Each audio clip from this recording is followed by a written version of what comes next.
श्री स्वामी समर्थ.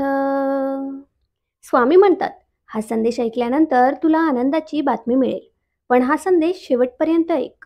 दुर्लक्ष करू नकोस.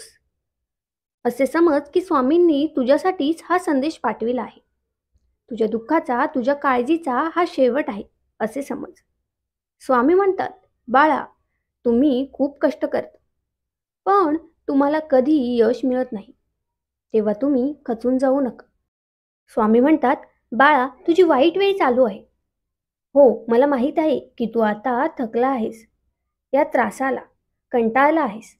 असं वाटत असेल की सर्व काही तुझ्या विरोधात का घडते आणि हे तुझ्यासोबतच का घडते. पण तू एकटा नाहीस. प्रत्येकाला ती लढाई लढावीच लागते. लक्षात ठेव, मैदानात उतरला आहेस ना, मग हार आणि जीत हे लक्षात ठेवू नकोस. लक्षात ठेव, फक्त तुला जिंकायचं आहे. मैदान गाजवूनच यायचं आहे. वेळ वाईट असेल, पण जीवन नाही. सर्व काही ठीक होईल. भिवू नकोस. मी तुझ्या पाठीशी आहे. स्वामी म्हणतात, आयुष्य इतकं साधं, सोपं, सरळ नाही की ते तुम्हाला खूप साधं वाटेल.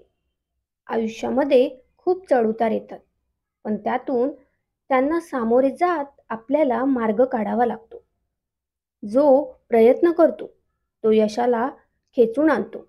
जो हरून जातो, खचून जातो, माघार घेतो, संकटांना घाबरून जातो, तो त्याच्या आयुष्यात कधीही यशस्वी होत नाही. हे नेहमी लक्षात ठेवा. आम्ही तुमच्या पाठीशी आहोत. याचे स्मरण ठेवून प्रत्येक लढाई आत्मविश्वासाने लढा.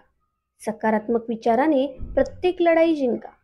संकटांना जिद्दीने सामोरे जा आणि मग बघा, विजय हा तुमचाच असेल.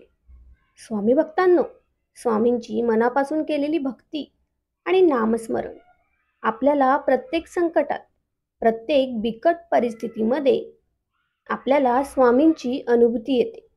स्वामींची भक्ती कधीही वाया जात नाही. म्हणून परिस्थिती कोणतीही असो, स्वामींची भक्ती, सेवा आणि नामस्मरण यामध्ये खंड पडता कामा नये. स्वतःला तणाव आणि अडचणीतून मुक्त करण्यासाठी एक साधा सरळ उपाय आहे. स्वतःला स्वामींसोबत जोडा आणि सर्व स्वामींवर सोपवा आणि स्वामींचे नामस्मरण करत आपले कर्म करा. श्री स्वामी समर्थ.